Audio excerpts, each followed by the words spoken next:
continue in the presence of God. Hallelujah. We praise you, Father God. We thank you for this wonderful morning, oh God. Hallelujah. Thank you for this victorious day, oh God, that you have given us, Lord. Hallelujah. Once again, as we gather in this place, oh God, hallelujah. Nawa kayo po yung nalugod namin, kayo yung napuri namin, kayo po yung naluwalhati sa aming mga papuri, sa aming pagsamba, sa aming mga awitin. At ngayon nga, Panginoon, habang kami muli natitipon, nagkakaisa sa araw na ito, Lord, we want to hear from you once again. We want to hear your message. Lord, you know our needs. Lord, we believe it's need, oh God. Yung pangangailangan namin, oh God. Once again, you will meet us, oh God. Natatagpuin mo muli kami sa umaga pong ito. Muli, Panginoon, samahan nyo kami. Let your Holy Spirit minister to each everyone. And Lord, let each everyone be blessed today. Hallelujah, hallelujah. Muli, Ama, naakin namin ang matagumpay na araw na ito sa pangalan ng aming Panginoong Jesus. Amen and amen. Amen. So, sige po mga kapatid. Ayusin po natin ang ating mga sarili. Let's sit down and relax. Amen. So, isang magandang umaga muli sa inyo mga kapatid. Kumusta po kayo? Kumusta po sa ating mga welcome po sa ating mga bisita sa araw na ito. Welcome Kuya Jun. Long time no see. Amen. So, praise God. So, tayo po ay nasa huling araw na pala tayo ng April. Amen. So napakabilis po ng panahon. At ilang araw na rin lang ay matatapos na po yung ating Ramadan. And 1 week from now, the next week we will have our EGR. Amen. Di pa kayo mga kapatid excited sa ating EGR? Amen.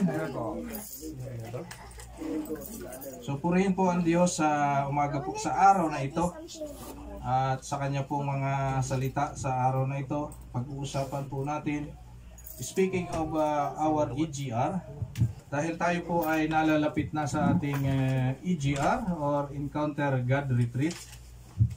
So in preparation for that, the Lord is also preparing us. EGR means Encounter God Retreat. Encounter means katagpuin, maranasan. So it's all about experience. Gaya nga po ng nabanggit ko na sa inyo, EGR, it's all about, it's not a seminar, it's not a study, it's not a lesson or pag-aaral. Rather, it is an experience with God. So, ngayon pa lang po sa simula sa ngayong Friday, then next Friday, we will be focusing on experiencing God. Ano ba talaga itong karanasan sa Diyos? Mahalaga ba ito? At totoo ba yun na nararanasan ang Diyos? Totoo ba yun, Pastor? Na pwedeng maranasan pala ang Diyos? Or sa isip lang? Naiisip lang natin, nababasa sa Bible na meron palang Diyos, meron palang Jesus Christ sa mga kwento. Alam niyo po, yung karanasan sa Diyos, ito po yung nagpapatibay sa atin, ito yung nagpapatotoo na tayo ay nakakilala sa ating Diyos. Sa Bible po, last time in our pre-EGR lesson, we learned about Paul, Saul. Unang ang pangalan niya si Saul. The message last time by Pastor Joe about Saul. Na-experience siya, na-encounter niya, naranasan niya ang Panginoong Jesus. But sa buhay po natin, maaring tayo ay matagal na dumadalo ng church, maaring tayo matagal nang dumadalo ng Bible study. Marami na tayong alam sa Bible, marami na tayong memory verses. But if we check in ourselves, if we have really encountered na ba ang Lord, and mayroon na ba tayo talagang karanasan? Ito po ang mga experience, napaka-importante po ito sa buhay natin. Tingnan po natin sa ating secular life, when we apply for a work, laging ang mas prepared ng mga company ay yung well experienced. Di ba? Laging nakakakuha ka ng magandang trabaho, nakakakuha ka ng malaking sweldo pag ang experience mo ay maganda. Pagka mga inilagay mo doon sa iyong resume, talagang, kasi minsan hindi ko naman sinasabi na tayo yun. Pero in my own experience, at naranasan ko na rin na tumanggap ng mga resume, mag-interview. Marami nakasulat doon, pero in reality, hindi naman naranasan. Para lang dumami yung papel na ipinapasa.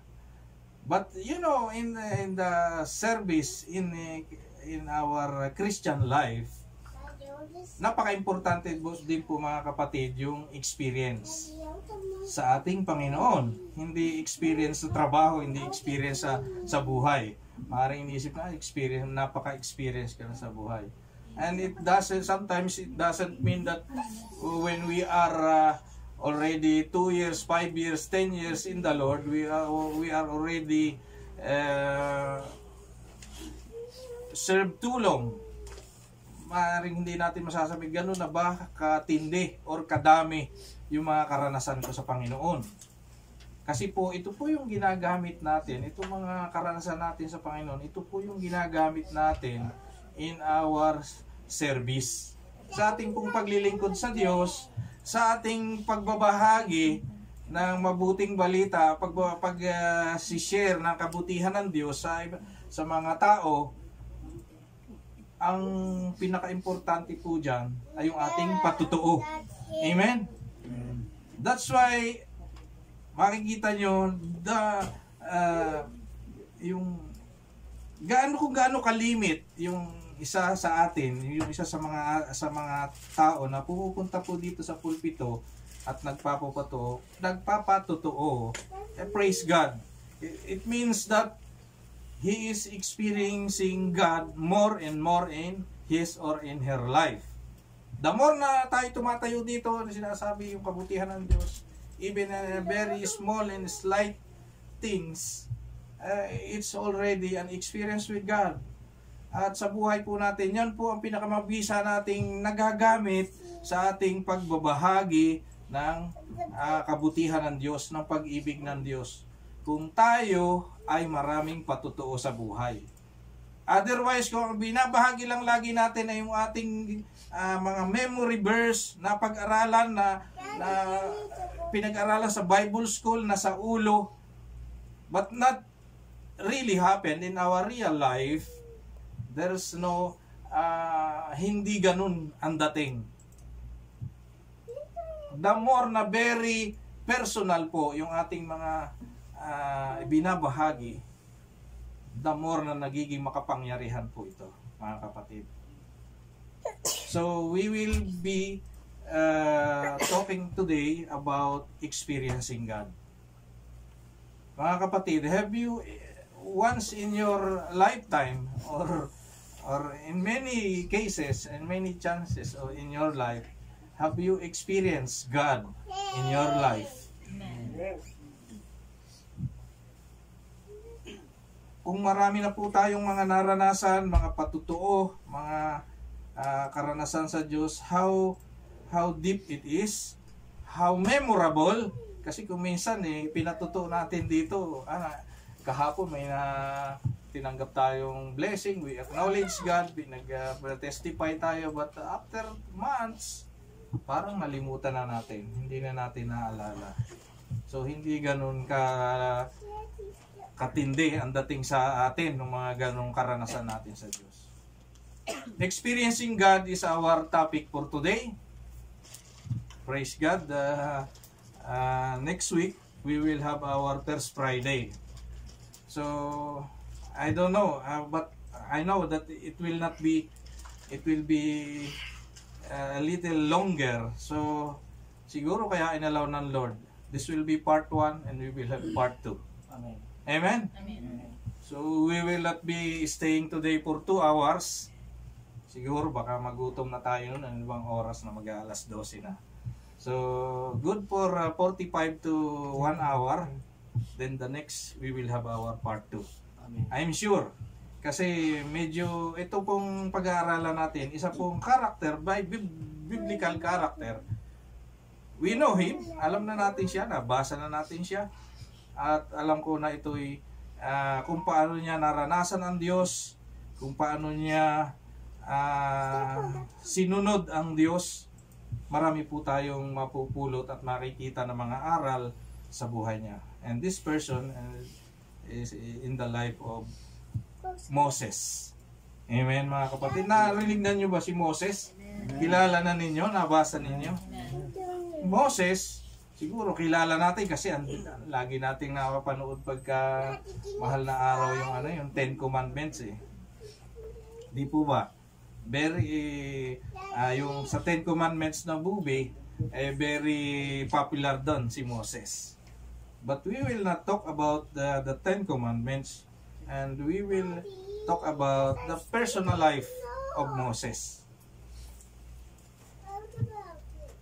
Si Moses po, noong siya ay, alam nyo, we will have a feedback in the story of his life. Unang-una po kasi sa buhay natin, kailangan nga natin na ma-realize that God is working around us. Yun dapat nating unang ma-realize mapatunayan sa buhay po natin. Talaga ba, Pastor? Gumagawa ba talaga? Kumikilos ba talaga ang Diyos sa buhay ko? Is He really the one behind what's happening, what's going on in my life? Mga ganun bang question, mga kapatid? So si Moses, to give you a feedback, kung paano siya lumaki, paano siya naisilang. Nung araw, makikita natin yung istorya ng buhay ni Moses sa Exodus. Nagsimula po siya sa Exodus chapter 1, 2, 3, basta nagsimula sa chapter 1. But in the late part of Genesis, alam natin, magkasunod yun, ano? Genesis, unang book of Bible, then sunod na yung Exodus. Sa Genesis, doon sa mga later part na yon, yung istorya doon ay about Joseph, yung mga anak ni Jacob. At sila ay nandun saan nandun sila? Saan sila Joseph? Doon sa last part ng Genesis, nasa Egypt sila. Remember the story of Joseph and his brothers? Joseph became a governor or number 1 katiwala ng Pharaoh sa Egypt. So lahat, yung 12, sumunod sa kanya, yung mga kapatid niya, yung 12 sons ni Jacob, at sila po ay doon nanirahan na. At habang sila doon tumira, namatay si Joseph, namatay yung mga kapatid niya, yung mga sumunod na yung mga saling lahi niya, at sila po ay biglang dumami. Napansin po ng mga Egyptian na sobrang dumami, ang bilis dumami nito mga Israelites, or nung araw ang tawag pa sa kanila mga Hebrew. Sobrang ikang dumami itong mga ito. Bakit? Teka, sabi ng Pharaoh, may mga nagsumbong na sa Pharaoh. Ito na, dumating na yung mga chuchu. Pharaoh, yung king nung, sa Egypt, ano? Sabi niya, Pharaoh, mukhang pag dumami ng dumami itong mga Hudyong ito, mga Hebrew na to, darating ang araw at tayo na ang alipinin. Pag lumaban sila sa atin, matatalo tayo at tayo ay siya na magiging alipin itong mga ito. So gumawa ngayon ng decree itong Pharaoh. Sabi nitong Pharaoh, oo nga, no, napag-isip-isip niya, kailangan pigilan natin ang pagdami nitong mga Hebrew na ito. So anong ginawa? merong kinausap sila na dalawang kumadrona na silang nangasiwa every time na may mga anak na mga Hebrew woman. Sabi niya, kapag lalaki ang anak, papatayin, at babae lang na sanggol ang itutuloy, mabubuhay. Pero alam nyo, itong dalawang to, mga they are God-fearing, ano ba yung kumadrona? Midwife. Yan, mga midwife sa panahon natin ngayon. Itong dalawang midwife na to, ay may takot sila sa Diyos. So, ginawa nila, inililihim nila na paglalaki ang anak, hinahayaan nila na mabuhay, at tuloy ganun pa rin. Napansin pa rin itong pero, nitong mga alagad ng pero, bakit ang bilis pa, padami pa rin ang padami. Ano bang nangyayari?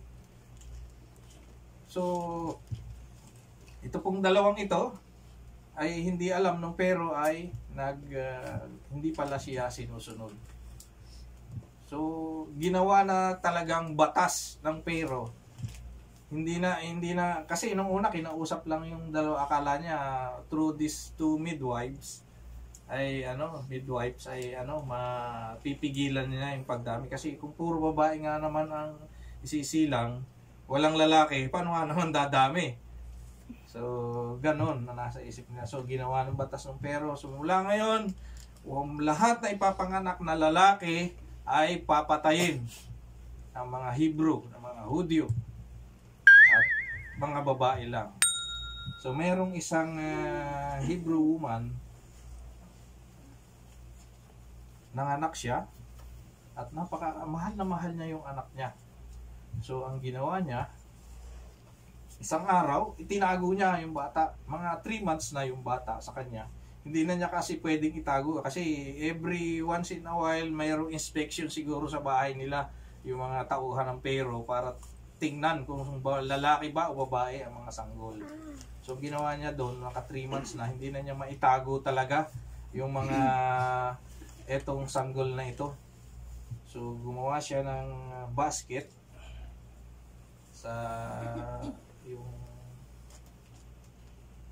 ano ba yung mga ginagawa nating basket ngayon na yari do sa mga sa ilog, parang mga ganon, Water lily. parang mga ganon, water lily. Pero yung mahabang siya hindi ko na check sa Bible kung anong nakalagay doon So gumawa ng basket, kasya doon yung isang bata, inilagay niya doon yung isang baby. Isang araw, ito pong anak ng pero, yung prinsesa, ay naliligo sa ilog. So ang ginawa nitong Hebrew woman na ito ay kanyang inilagay doon sa maraming yung tawag sa mga parang damuhan doon sa ilog, tabi ng ilog na matataas, parang mga ganun, mga talahib yan, parang talahib. So nandun lang sakay sa basket, nakalutang yung baby niya, at ito pong prinsesa naligo na. So yung mga katulong ng prinsesa, yung mga alila niya, nandun lang sa gilid, naglalakad-lakad, itong prinsesa naliligo sa ilog. At napansin niya na mayroong umuuhang baby dito po sa talahibang, dito sa may ng tabing ilog. At tiningnan niya, at makita niya isang napakagandang bata na lalaki, at natuwa po itong prinsesa dito sa batang ito. At sabi niya, itong bata kasing ito, merong kapatid na sinabihan ng nanay, sabi niya, bantayan mo yung bata, yung kapatid mo, yung baby. Tingnan mo kung anong nangyayari, kung sino pupulot sa kanya. At nakita nga nitong kapatid nitong baby, na mga dalagita pa lang ng babatang babae. At nakita niya na kinuha ng prinsesa. So lumapit ngayon siya sa prinsesa, sabi niya, Your Highness, or sabi niya, gusto niyo po ba na kumuha ako ng, meron po akong alam na Hebrew na pwedeng mag-alaga sa kanya, magpadede sa kanya, sabi nung bata. Kasi tuwan-tuwa yung prinsesa dito sa ang gandang bata kasi, batang lalaki. Sabi niya, Sabi nung prinsesa, "Oh sige, kuhanin mo siya, tawagin mo siya." At yung pong tinawag na yon ay yung ina mismo ng bata. At so, sabi nung prinsesa, doon sa ina, sabi niya, "O sige, alagaan mo ito, padidehin mo, at sa akin ngayon na itong batang ito." Sa makatwid po, after, sabi sa Bible, after 3 months or a few months, inalagaan itong baby. Sabi niya, pag malaki na, medyo na, dalhin mo sa akin, at ito ay sa akin na ang batang iyan. So, ganun po ang nangyari. At yung pong, alam niyo po, yung batang ngayon ay si Moses. Amen? So, yun po si Moses.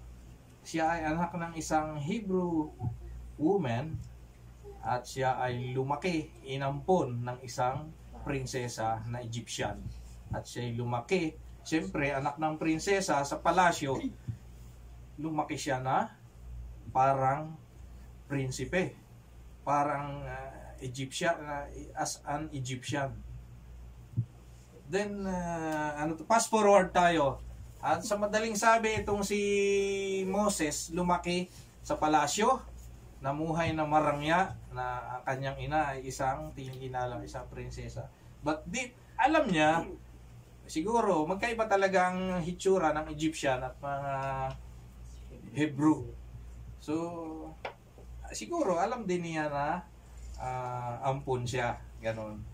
One day, may nakita siya na isang, kasi alam niya na itong mga Hebrew ay kababayan niya.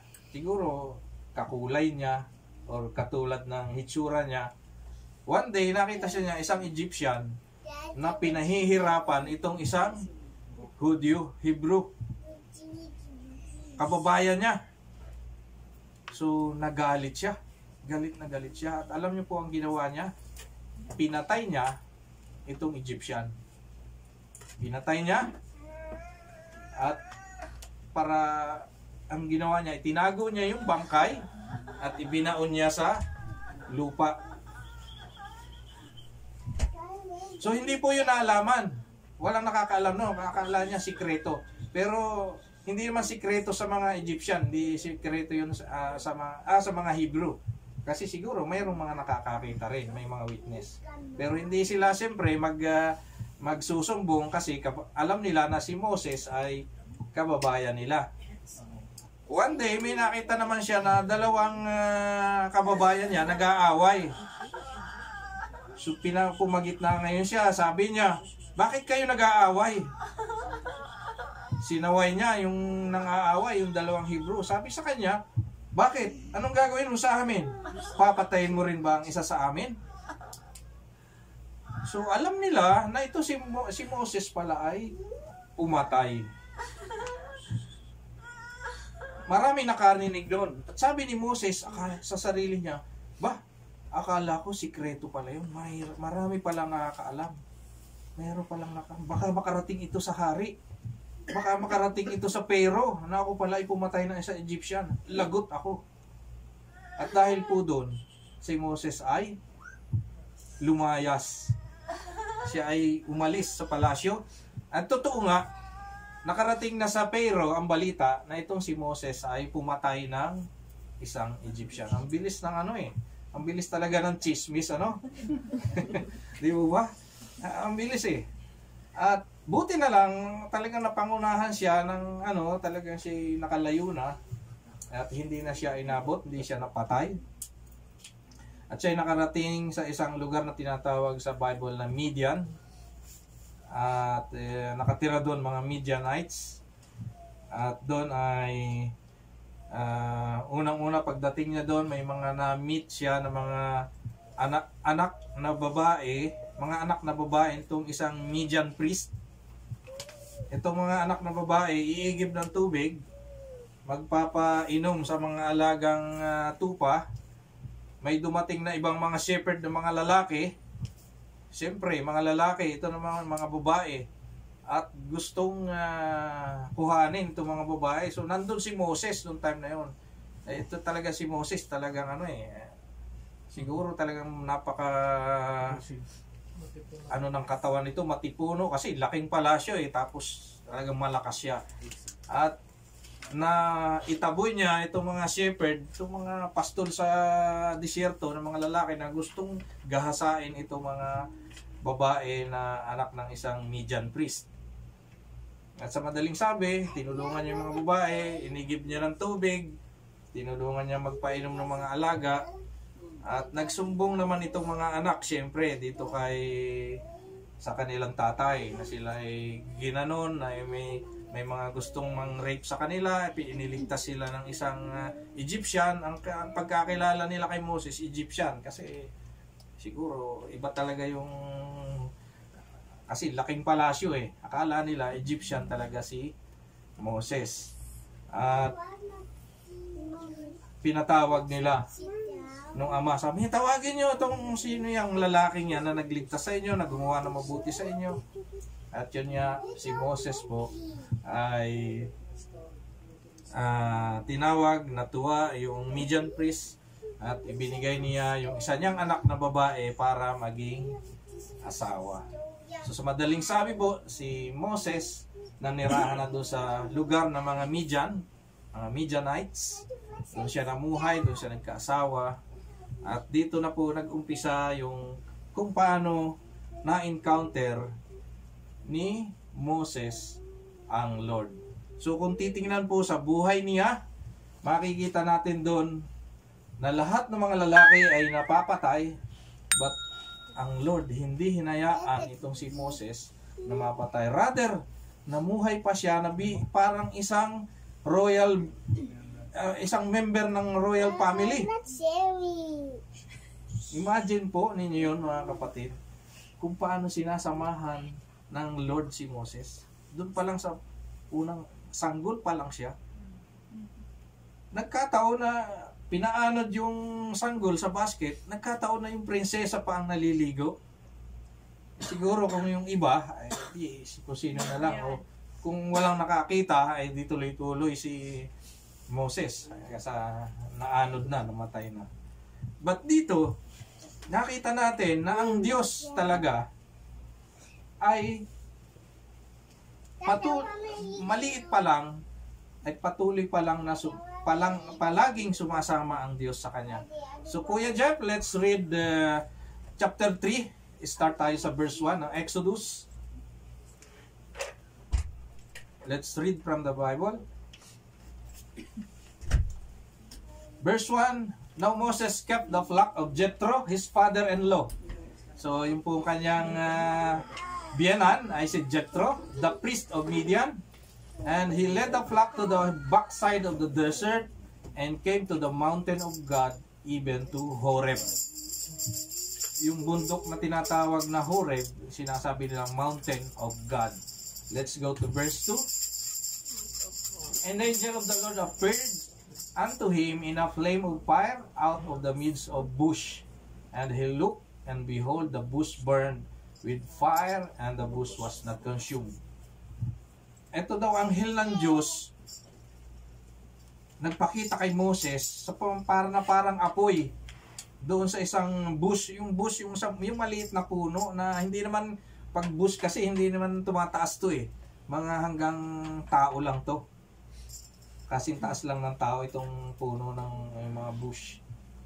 And sa verse 3 sabi niya, and Moses said, I will now turn aside and see this great sight, why the bush is not burnt.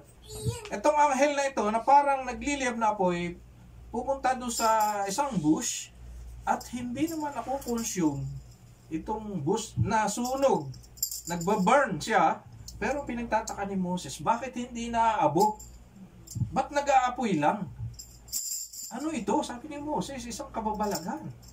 And sabi na, and when the Lord saw that he turned aside to see, lalapitan ni Moses mag-inspection. Ano ba itong nangyayaring ito sa pulong to? Nasusunog pero hindi naman nauubos. God called unto him out of the midst of the bush and said, Moses, Moses. And he said, here I am. Mayroong tumawag ngayon dun sa burning bush. Sabi sa kanya, Moses, Moses. Sumagot naman siya, here am I. Parang yung kanta natin kanina.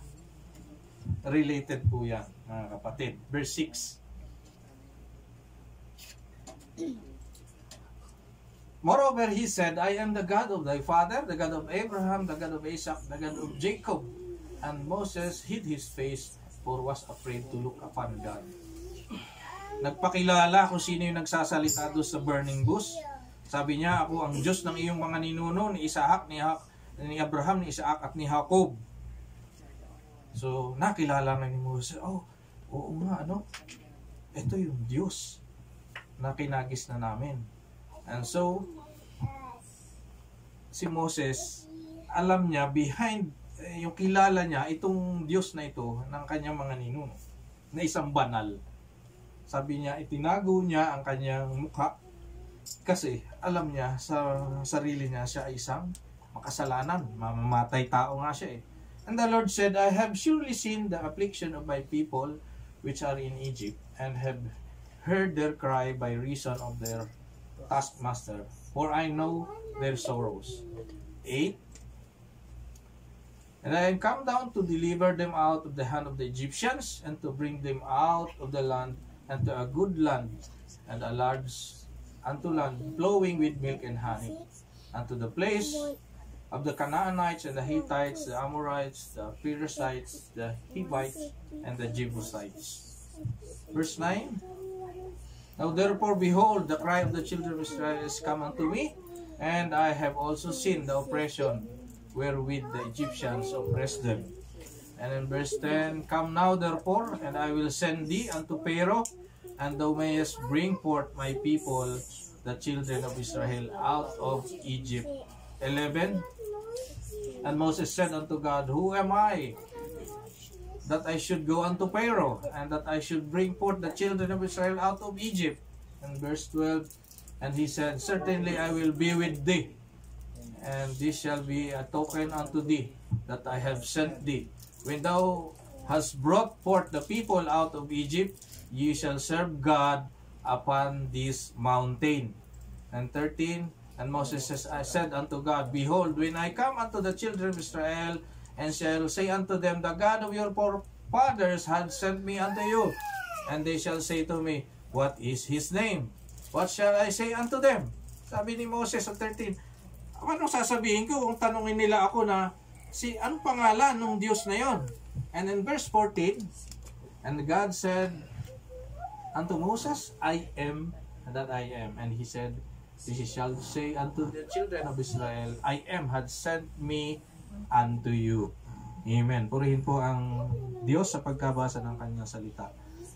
So, nariyan po, nabasa po natin kung ito na yung kung paano nagpakita o nagparamdam, nagpa-encounter ang Lord kay Moses. At dito sa encounter na ito, talagang vocally, may audio talagang narinig si Moses, hearing from God what is yung assignment, yung ministry na ibibigay sa kanya, na ipagkakatiwala sa kanya ng Lord. Ano po yung ministry niyon?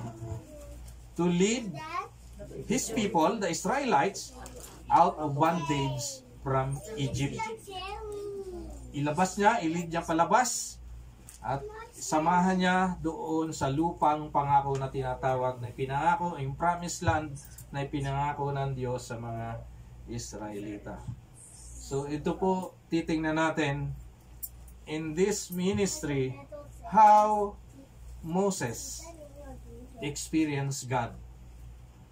So, ang unang-unang reality number 1 na nakita natin sa buhay ni Moses, God is always at work around him. Simula pa lang sa pagiging baby niya, hanggang sa siya nagkaasawa, naging pastol ng tupa, hanggang sa nagpa-encounter sa kanya ang Lord, nakita po natin doon na yung pagsama sa kanya, yung nandun yung Diyos talaga sa buhay niya. Kung paano niya ang tinulungan yung mga anak ni Jethro para hindi i-rape ng mga masasamang loob ng mga pastol, nagawa niya lahat po yun. So, God was already at work around in the life of Moses. Same is true with us. If we will just examine ourselves and acknowledge God, that it is Him na kumilos sa buhay natin. Why we are here? Bakit tayo nandito ngayon? Bakit tayo nagsisimba-sisikay na? Sino yung ialalahanin natin? Sino yung unang nagparinig sa atin ng gospel na si Jesus Christ para ang Lord? From that point, yung encounter natin kay Jesus, up to now, makikita natin, malalaman natin that God is the one behind working with us, in us. Siya yung kumikilos sa buhay po natin. At isa pang nakita po natin, so God is always working around us.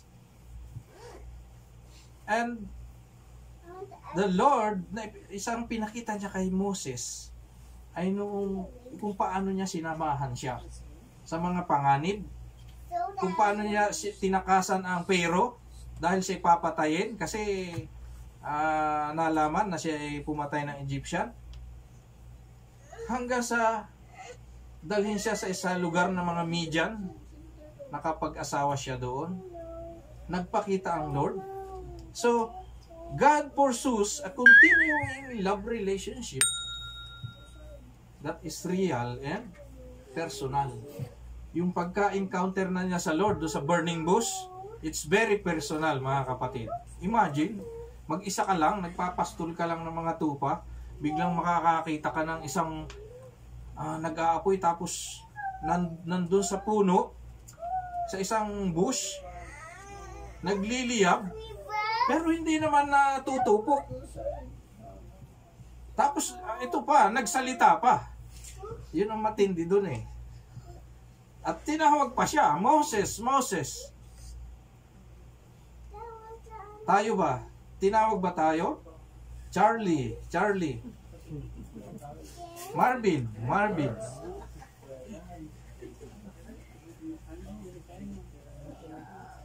If we look back in our experience, siguro hindi lang natin narinig, but meron talagang panawagan. Amen? Amen. Hindi lang siguro natin narinig, but God is personally calling us by our own name. Kaya nga tayo binigyan ng pangalan eh. Gladden, Gladden, halika. Kahit ikaw ay nandyan sa Jubail. Oh. Very personal ang panawagan sa atin ng Diyos. God, nais niya talaga, He pursues a continuing, He allowed a continuing love relationship with us that is very real and personal. The way na nagpa-experience ang Lord kay Moses, the way na na-encounter ni Moses ang Lord through a burning bush.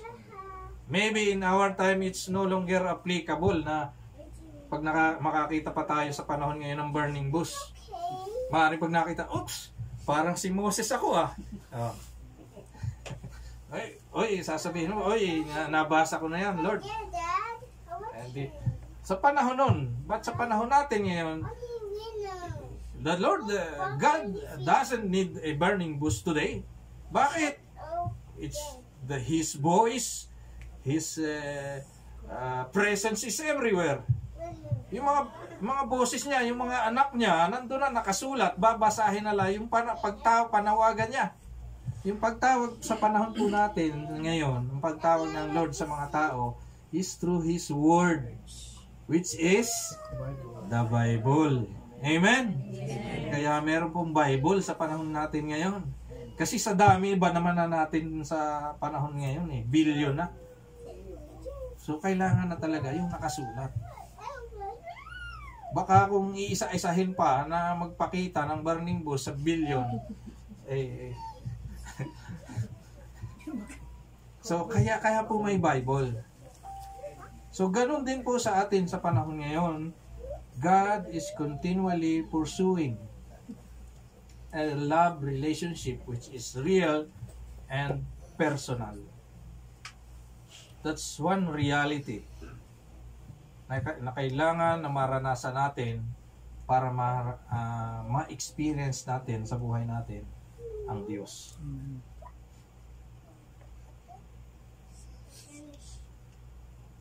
So, manabasa natin yun sa Exodus 3:1. How God took the initiative to come to Moses and initiate a love relationship with him. So, while he was tendering sheep, Moses come to the mountain of the time, yung Horeb, tinatawag na mountain of God. So, maaaring yun yung place talaga na ginagamit ng mga tao sa panahon ngayon para mag-worship. Kasi wala namang mga church pa nung araw na yun eh. Sa panahon na lang dati ngayon, may mga church na tayong itinatayo. Kasi kung bundok lang, yung para masambahan natin, naku, paano na tayo pupunta kung ilang bundok lang yan? So, that's why there are churches.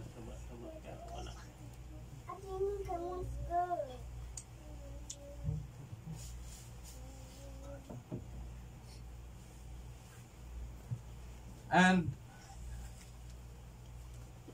establishing that relationship, yung relasyon ng Lord kay Moses, na ipakilala na siya yung sarili niya, na ipakita niya kung gaano siya ka-personal na Panginoon sa buhay natin ngayon. We may not be hearing Him audioly, yung with vocals or with audio sounds, but through the Word of God, we can hear God.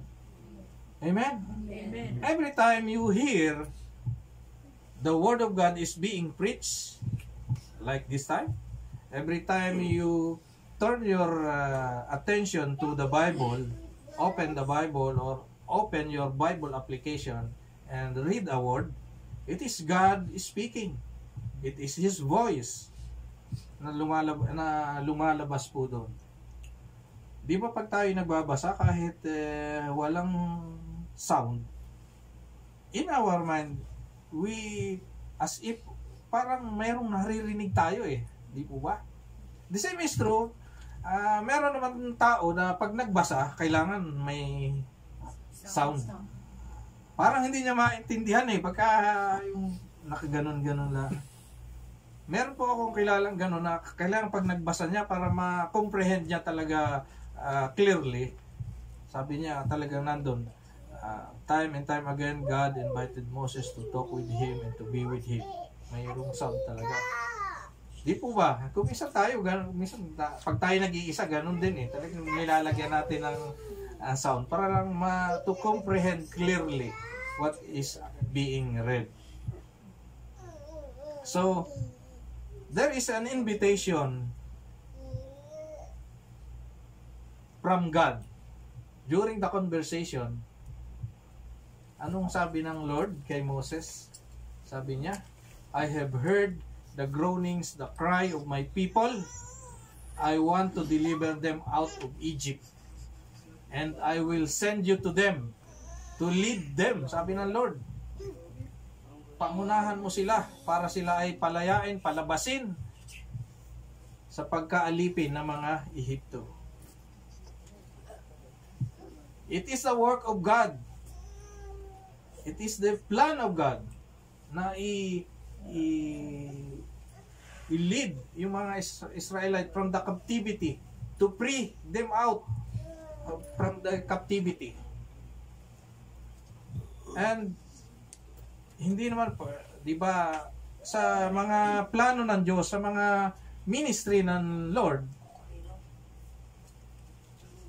dito sa lupa, He will use people. And that time, do sa plano niya na iligtas ang mga Israelites, di ba, pwede, Diyos siyang makapangyarihan, pwedeng gawin na lang niya, o sige pa, papatayin ko lahat itong mga Egyptian ito, and wala na, laya na ang mga Israelites. Pero hindi eh. He needs somebody, He needs like somebody like us, He needs us to fulfill or to accomplish a purpose or a plan dito po sa lupa. Amen? Amen. Kailangan niya tayo. The way God used Moses. God invites Moses and invites each everyone to become involved with Him in His work. There was an invitation to Moses and there is an invitation to us. Maraming dapat pang i-accomplish sa panahon po ngayon ang Diyos. Amen, mga kapatid? Marami pa. Ang dami-dami pa, lalo dito sa Saudi Arabia. Marami pang plano dito ang Diyos. And He will use us as the way He used Moses. He will invite us. And it's up to us to heed or to go with the invitation. Sometimes, wala lang. May invitation. May invitation ka, Charlie. Pero hindi mo naman binuksan yung invitation kung ano yun. Kung ano. Di ba, pagka may mga kasal, binyag, o mga ano, di ba may yung mga yung punong abala, nagagawa ng mga invitation. Di ba? Pinamimigay sa mga kakilala, mga kaibigan. Pero yung iba hindi lang pumunta, hindi na binuksan. Talagang purpose na niya. Alam niya kasi na invitation yun eh. So hindi naman ako dadalo diyan. Tinanggap lang, hindi naman binuksan. So hindi alam daw kung kailan. Yung pala maganda yung petsa, maganda yung date, ganitong araw, tamang-tama, very yung petsa, yung panahon. Akala mo naman, yung venue, ang ganda pala. Akala mo naman, hindi ako dadalo dyan. Dyan lang yan sa tabi-tabi. Yung pala, sa 5-star hotel ang venue. Kasi, hindi mo binuksan yung invitation. Hindi mo ngayon nabasa. Doon pala sa Hyatt, sa ang venue. Nakarating ka sa Sayang. Sa resort pala. The same is true with the invitation of God. Let's see. Tingnan natin, Lord, paano ba ito? Ano ba ito? Ano bang gagawin ko? The same is true. God's purpose was to deliver the children of Israel and to establish them as a nation. Sa halip na alipin lang ng isang bansa, but ang purpose talaga ng Lord is to deliver them out from the Egyptians and establish them as a nation. That's the purpose of God. Sa bayang yun. Palalayain ko kayo dyan. Pangako ko yan sa inyong mga ninuno eh. Kasi yun ang promise. Remember the promise to Abraham. And God is what He promises, He will accomplish in due time, in His perfect time. Remember mga kapatid, in His perfect time. Not in our time. Tayo kasi pumipili next year may na ako, may asawa na ako. Ganun.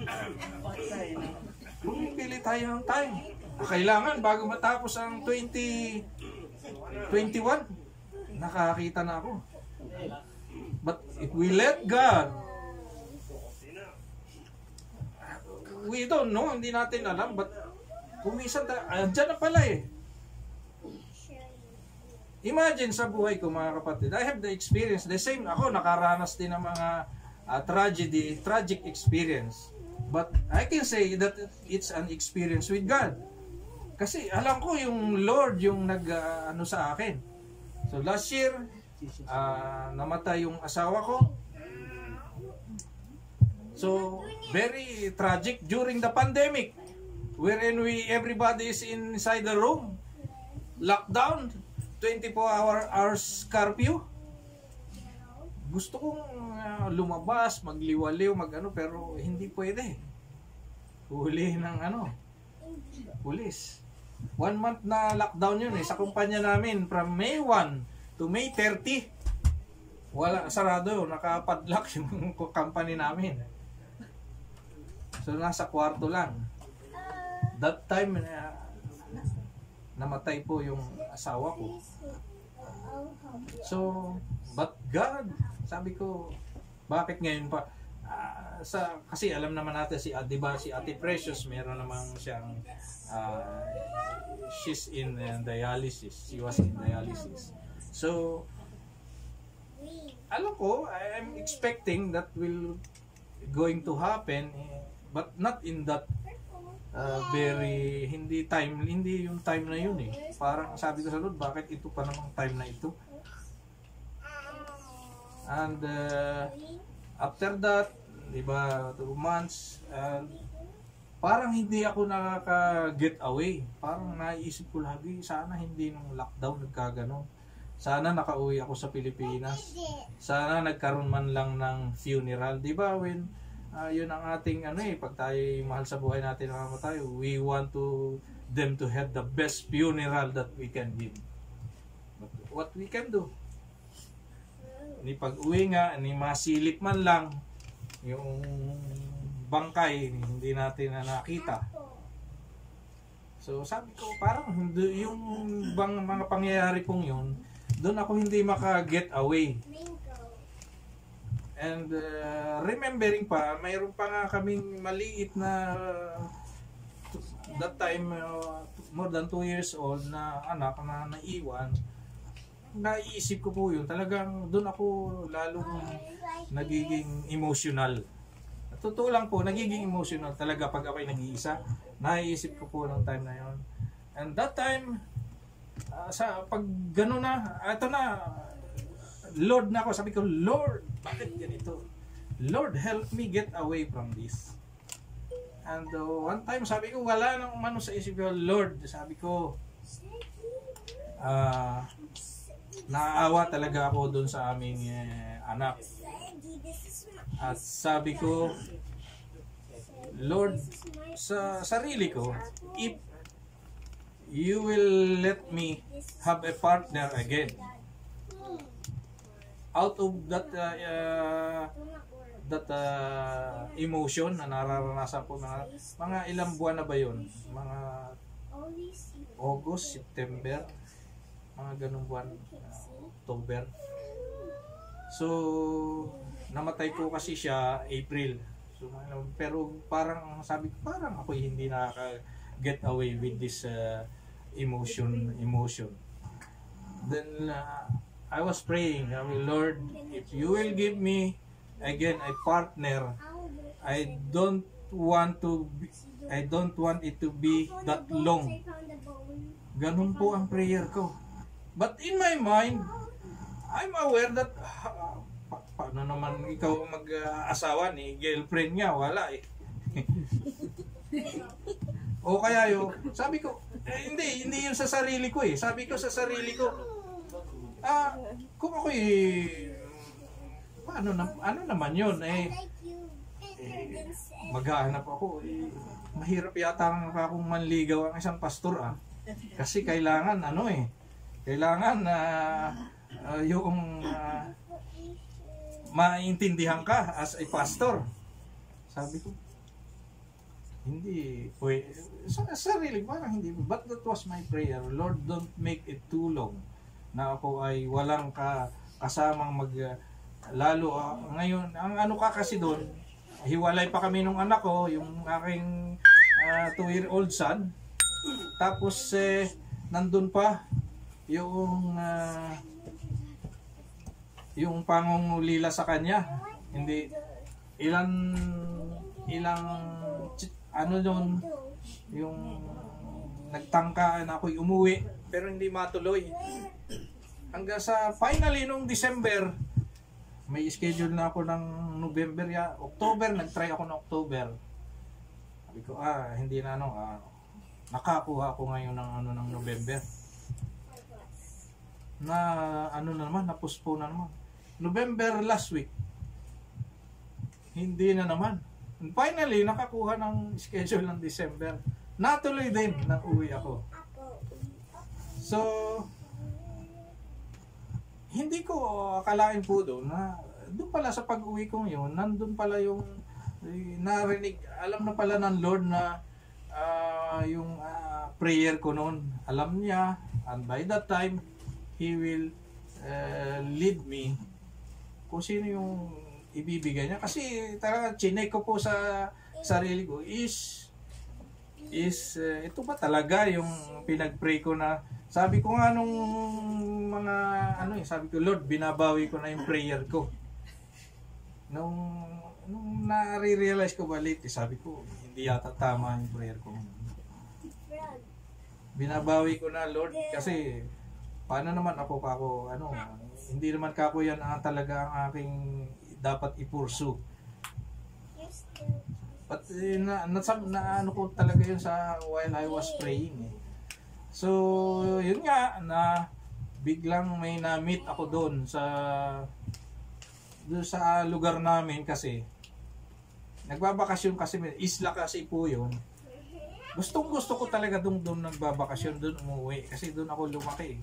Pero that time, nung buhay pa po si Ate Precious, maximum 2 days lang kami. Kasi hindi kami makaka-stay. Wala naman doon hospital. Wala naman doon kasi. Pangatlong araw, kailangan bumalik kami ng bayan para magpa-dialysis. So, hindi kami nakaka-stay talaga. So, matagal na panahon talaga na gusto ko mag-stay doon. And yun agad ang naisip ko nung ako uuwi. Sabi ko, now this time, kapag na-okay ko na, naayos ko na lahat sa bahay, ako uuwi talaga dito sa Isla Verde. Ako magbabakasyon ng kasi limited din kasi yung aking time doon.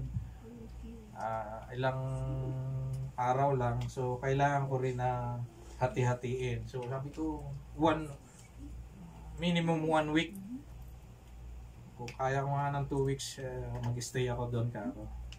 So, that time na doon ko po na-meet, na hindi ko rin akalain na doon ko ma-meet yung tugon ng Lord doon sa aking panalangin. Number 1 kasi, na kaya ako naging panalangin yan, I want somebody who will take care as a mother to our son. Di ba pag ganun po yung ating hinahanap, it's parang ang hirap-hirap maghanap eh. Madami tayong nami-meet pag talaga tayo pero yun lang yung nasabi ko sa Lord eh. Sabi ko, Lord, yun talaga yung aking number 1 purpose. Sabi ko, number 2, of course, if she will be my partner, of course, sabi ng Lord, you should not huwag ka makikipamatok sa hindi mo kapananampalataya. That means that she should be the same belief, the same believer. Yan ang number 2 na mga check sa mga ko. Sabi ko, check na naman.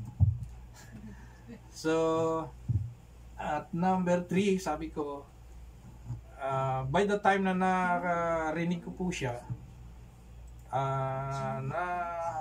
ko sa isip ko, na balitaan ko that she has a 2 daughters. So, sa isip ko, hindi, kasi ako ito, nagkaasawa na pala ito. So, that lately, na-realize ko lang as we habang yung magkausap, hindi pala yun, yung mali pala yung akala ko na siya ay naikasal na. She never been married.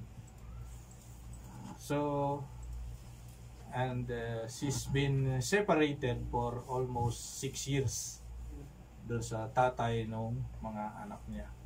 That happened to be, kaya pala ganon, married rin yung tatay ng mga anak niya. At ang nangyayari, iniiwan, dalawa na ang naging asawa, iniiwan lagi. At sa kanya lang nagkaanak.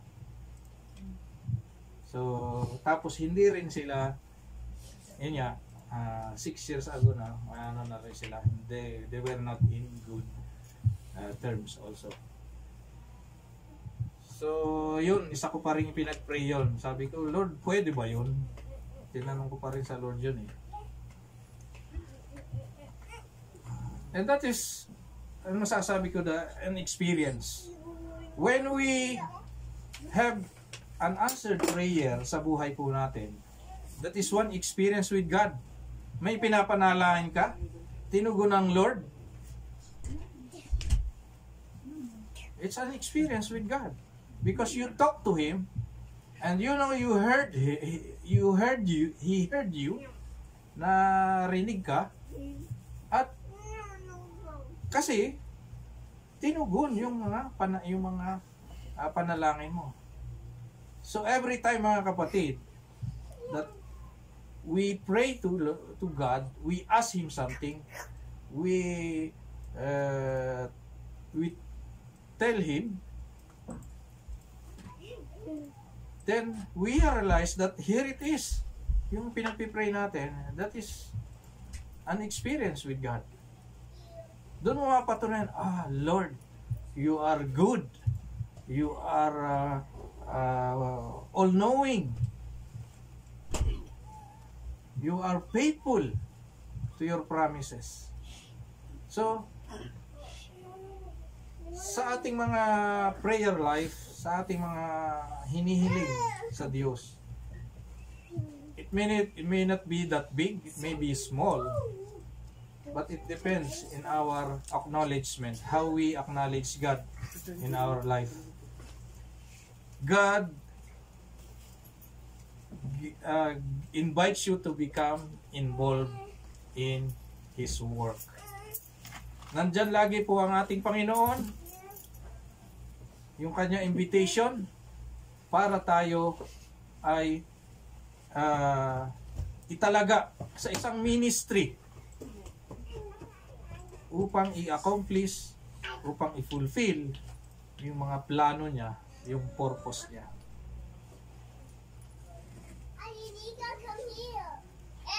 And while He is dealing with us, God will speak to us. Ito yung sinasabi ko na kanina eh, na kailangan naririnig natin pag nangungusap ang Diyos. Hindi man nung time na yon, example lang kasi, model lang natin si Moses eh. Nung time na yon talagang Moses talagang audio sound talaga, with visual pa yung burning bush. Pero sa panahon natin ngayon, we don't need to hear a visual audio sound, but God can speak to us. He can speak through the Bible. He can speak through prayer. Amen. Sa habang tayo nananalangin, in circumstances, sa mga kaganapan na nangyayari sa buhay natin, God is speaking. In the church, dito sa iglesia at sa church, when you hear a preaching, habang nakikinig tayo ng salita ng Diyos, it is as if, not Pastor Floro speaking, but it is God speaking to you. Amen. Hindi, ginagamit lamang po ako ng Lord to exalt or to para i-dissect or i-meditate para yung yung salita niya para ma-digest natin, para ma-accept natin. Kasi kung minsan narinig lang natin, nabasa, hindi natin makuha yung talagang real message eh. But when you hear a message preaching, you will see this is the word, this word. God speaks by the Holy Spirit through the Bible, prayers, circumstances to church to reveal Himself. Pakilala yung sarili niya, pinakilala niya kay Moses. Sabi niya kay Moses, Moses, ako ang Diyos ng inyong mga ninuno, ni Abraham, ni Isaac, at ni Jacob. Para ipakilala yung purpose. Ang purpose niya, sabi niya kay Moses, nais ko na palayain sa pagkakabihag, pagkakaalipin ng aking bayan sa mga Egyptian. At yung mga ways niya, His ways, yung mga kaparaanan niya. Yan po ang nire-reveal sa atin ng Lord every time that He speaks to us. Himself, His purposes, and His ways. Kailangan kumpleto po yan. Kasi pag walang purpose lamang, ito ako, Charlie, ito ako, ito yung purpose ko. Pero hindi mo naman nalaman kung ano yung ways. Ay isipin mo, siguro ganito ang gagawin ko. Ako ay pupunta doon at ako ay pre-preach. Hindi pala yun ang ways ng Lord. Doon ka agad, nag-preach ka. Ay narinig ka ng mga mutawa. Kasi hindi naman talaga yun ang mo eh. So, may nagsumbong sa iyo ng mga Muslim, mga kababayan pa. Hindi kasi yun ang ways eh. Maraming ways ang Lord. Kailangan marinig mo, malaman mo sa Kanya. Lord, what is your way? Kasi Isaiah 55 verse 6, it says that, for my thoughts are not your thoughts, nor my ways your ways, declares the Lord. Ang aking ikang mga kaisipan ay hindi nyo kaisipan. Ang aking mga kaparaanan ay hindi nyo kaparaanan. So God is always revealing Himself. The way He reveals Himself to Moses, sa buhay po natin. Maraming testimony sa Bible, from Genesis to Revelation, that God speaks to His people. In our day, God speaks to us through Holy Spirit. We have the Holy Spirit. Diba, nung umakyat sa langit ang Panginoong Jesus, sabi niya, I will go to the Father and I will send the Holy Spirit. Kaya ang pangako niya, yung pangako ng Lord na, diba anong promise niya sa mga disciples? I will be with you to the ends of the earth. Then sasabihin niya, I will go to the Father. So how He can be with Him? But yun po yung kaganapan. Kaya totoo yung sabi niya that I will be with you. Kasi I will send, sabi ng Lord, sabi ng Panginoon Jesus, I will send the Holy Spirit who will be with you till the end of the earth. So nowadays, we have the Holy Spirit with us, dealing with us, speaking to us through the Bible, through the people, through the preaching, in any circumstances. Ginagamit po yun ng Holy Spirit. He uses the Bible, prayer, and generally, no one of these methods of God's speaking is by itself a clear indicator of God's direction. But when God says the same thing, alam niyo po, kung minsan, maraming hindi agad dating sabi, parang inimpress sa akin ng Lord. I was praying na ako ay pupunta doon sa lugar na yun, ako mag-preach. But, kailangan natin gumisan, paano kaya ako makukonfirm yan? Somebody will confirm you. A brother, or one of the leader, one of the elder, or maybe, you can confirm by a situation. Bigla ka na lang napapunta doon, di mo naman sinasadya pa. Parang ito yung inimpress sa akin, pat ako'y nandito na ngayon sa lugar na ito ng, halimbawa, napapunta ka sa lugar ng Alhasa or ng Hupuk. Ba't napapunta ako dito? Ba't dito ako na-assign? Ba't ako ngayon sa Jubail naman ako ba't ako dito na-assign? So that's a confirmation. Oo nga pala, dati ako ay nagpipray. Sabi ako yung makakarating sa lugar na gano'n. Merong mga ganong pagkakataon mga kapatid. So, when God says the same thing through these ways, pareho, sabi niya, you can have the confidence to proceed. Amen? Amen. Kailangan may dalawang confirmation parallel na nagsasabi. Either ang kapatid, either na rinig mo sa mensahe, either na nabasa mo sa Bible, either na through your prayer, in-impress sa iyo ng Holy Spirit, then that's a confirmation. 2 times. So, hanggang dyan na muna tayo po mga kapatid. So, 4 realities na tinignan natin sa araw na ito. ano yung unang reality? God is working around us. Number 2, God pursues a continuing love, relationship that is real and personal. And number 3, God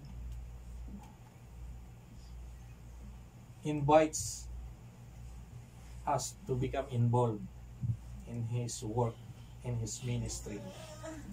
And number 4, God speaks by the Holy Spirit. So yan pong mga apat na yan, naranasan po yan ni Moses in his ministry. Kung paano siya talagang nag-proceed, na-confirm sa buhay niya, ito ba talaga Lord? Kasi makikita natin sa mga susunod na pangyayari, sa part 2 po ng ating pong message sa araw na ito, that how Moses ay na-test. Sabi niya, ito ba talaga, Lord? Hindi naman ako ganito kagaling magsalita. I'm not a good speaker. I am not, isa akong mamamatay tao. I'm not worthy. Murderer siya eh. Pero makita natin doon, in the succeeding events, kung paano napagtagumpayan ni Moses. Alam naman natin yung nangyari. Napanood na natin yung 10 Commandments. Talagang nasamahan niya, nailabas niya sa Egypt yung mga Israelites. So purihin po ang Diyos sa kanya pong message sa araw na ito, experiencing God. So, for realities in experiencing God, God works around us. Number 2, God pursues a love relationship which is real and personal. Number 3, God invites us to become involved in His plans, in His works. And number 4, God speaks to us through His Holy Spirit. Amen? Amen. So let us all stand up and we will pray. We will give thanks to God. Hallelujah. Hallelujah. We'll praise you, Lord. We thank you, oh God. Hallelujah. We praise you. Hallelujah. Hallelujah. Glory, glory, glory to God. Hallelujah. Hallelujah. Luwalhati sa iyo, Panginoon, sa araw na ito. Salamat sa inyong mga salita. Salamat sa buhay ni Moses na ibinahagi mo sa amin sa araw na ito. Tunay nga, Panginoon, nandiyan ang buhay niya upang aming pamarisan, upang maging example namin, upang maging pattern of how we will respond to your calling. Lord, the same is true with Moses. Bawat isa sa amin, Lord, hindi kami worthy. We are sinners, O God. We have so many infirmities sa buhay po namin. But Lord, ang may bigay lang namin sa inyo, yung mga tapat naming puso, yung mga puso namin, yung availability namin, bilang mga anak mo na tinawag. Lord, salamat nga po sa inyo pong mensahe sa araw na ito. That through this, O Lord, inihahanda mo po yung mga buhay namin for a real encounter with you. The same is true that happened in the life of Moses. Kung paano niya naranasan, kung paano niya tinanggap yung mga plano niyo, yung pagsugo niyo sa buhay po niya. Lord, the same is true with us.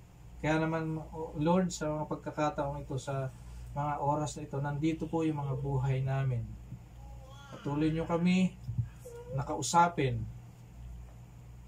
in our prayer, sa aming pag-iisa, sa aming pagbabasa ng iyong salita.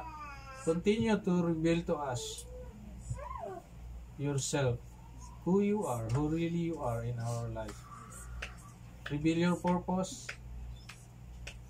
even your ways, on how we will accomplish and fulfill your purposes in our life. Salamat po, Panginoon, at nawa nga po, as we continue to learn from the life of Moses, we will pray, O God. Hallelujah. on how you use Moses victoriously. Lord, may each one of us, Lord, be victorious also in all your calling, in the ministry that you have assigned us, in the ministry that you have where you called us. Maraming salamat po, Panginoon, sa araw na ito. Salamat sa inyong banal na Espiritu, siyang patuloy na nangungusap at nagpapaalala, nagpapaunawa sa amin ng inyong kalooban, ng inyong mga plano sa buhay po namin. Salamat po muli. At Lord, nawa sa paglabas po namin, sa pagtatapos po ng gawain ito ngayong araw na ito, Lord, patuloy namin taglayin in our heart, in our mind, O God, na ikaw ay patuloy na kumikilos, ikaw ay ang Diyos na buhay, na tumawag sa amin, may mga magagandang plano sa amin na nais mong ma-accomplish namin sa buhay po namin. Lord, marami kaming mga experiences sa buhay na napagdaanan, but we will not treasure this, O God. But what we will cherish in ourselves is the experience with you through our prayer. Lord, maraming salamat po, Diyos. Tunay, Panginoon, hallelujah, you are all-knowing God. Hallelujah. You are our omniscient God, omnipotent God, omnipresent God. Hallelujah. The same today, the same yesterday, the same tomorrow. Ang Diyos na hindi nagbabago. Maraming salamat po, Ama, sa araw na ito. Ito po ang dalangin ko sa inyo sa pangalan ng aming Panginoong Jesus. Amen. Amen.